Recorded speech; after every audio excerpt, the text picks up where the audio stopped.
Hola, no te quiero hacer perder mucho el tiempo, así que voy directa al grano. Si quieres escuchar el audiolibro completo, echa un vistazo al enlace en la descripción. Podrás disfrutar de una prueba totalmente gratuita que te dará acceso a un amplio catálogo de audiolibros. Pero espera, que hay más. Por si todavía tienes dudas, a continuación te dejo con un pequeño fragmento del audiolibro. Disfrútalo. Intentado sumergirse en la vorágine de la promoción. Pero toda aquella atención mediática pronto le agenció el título de La gran promesa del suspense policial. Las expectativas sobre lo que sería su próxima publicación crecieron al tiempo que su popularidad, cuando su siguiente libro no era ni un proyecto. Y cuanto mayores eran dichas expectativas, más bloqueado se sentía él.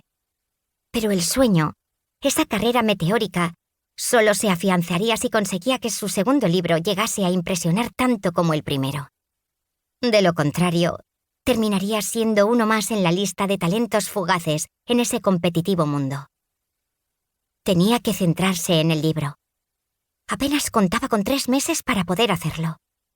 Un gran problema, teniendo en cuenta que en escribir su primera obra tardó casi 1 año y que prácticamente ya se había gastado casi todo el cuantioso anticipo que había recibido de la editorial al firmar el contrato de la publicación.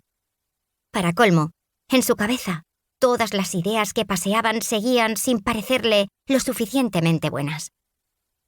Resopló con frustración y recordó el anuncio del periódico. Si las cosas fuesen tan sencillas como llamar a una musa... Tras ese pensamiento, puso los ojos inmediatamente en blanco. No solo había que estar desesperado, sino ser un auténtico majadero para cometer tal estupidez. Su gesto, esta vez cansado, volvió a dibujar una mueca en su rostro que acentuaba el entrecejo fruncido que se había agenciado los últimos meses, desde que su angustia se había hecho más acusada, y volvió a pensar en quemar aquellas 400 páginas. No había querido mostrárselas ni a su agente Gina. Y llevaba tanto tiempo dándole largas que ya no sabía qué más podía decirle para justificar no haberle enviado al menos los primeros capítulos del libro. Dio un trago a su café y definitivamente se sentó tras el escritorio, pero nada más dejarse caer en su elegante sillón de cuero, el aire se volvió espeso y le costó respirar. Se levantó del asiento con tanta rapidez que se tiró el café encima de la camiseta blanca, quemándose el pecho. «¡Joder! ¿Hay peor forma de empezar el día, William?», se preguntó en voz alta, mientras se miraba completamente manchado. Había caído café sobre su ropa, el suelo, el escritorio y... ¡mierda! También sobre los folios de bazofia que había sobre él. Cierto que no valían para nada, pero era lo único que tenía. Y si se veía obligado a dar algo que leer a Gina, ¿tendría que salir de ahí? Se acercó a la cocina por trapos para limpiar el desastre mientras se sacaba la camiseta por la cabeza cuando el teléfono de casa comenzó a sonar.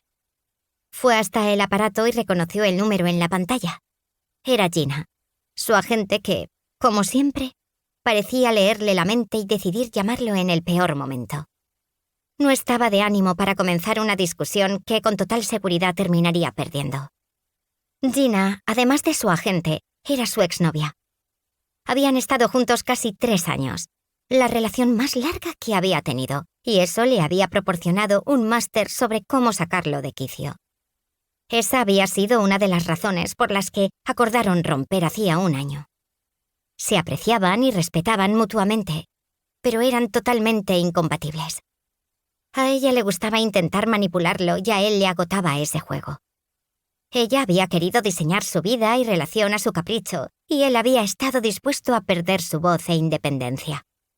Lo mejor para ambos había sido quedar como amigos, aunque Gina seguía intentando, con frecuencia, meterse en su vida y organizársela más allá de los límites de su carrera profesional. Por fin el sonido del teléfono cesó y respiró con alivio. Cogió los trapos de la cocina y volvió al escritorio para limpiar concienzudamente la madera, cuando el teléfono volvió a sonar. Sabía que no iba a desistir. Era persistente como ella sola. No dejaría de llamarlo hasta que contestase, pero definitivamente no estaba de humor y esperó a que cesase de nuevo. Después fue a poner en silencio el aparato. Pero entonces fue el timbre de la puerta el que lo interrumpió. Resoplando.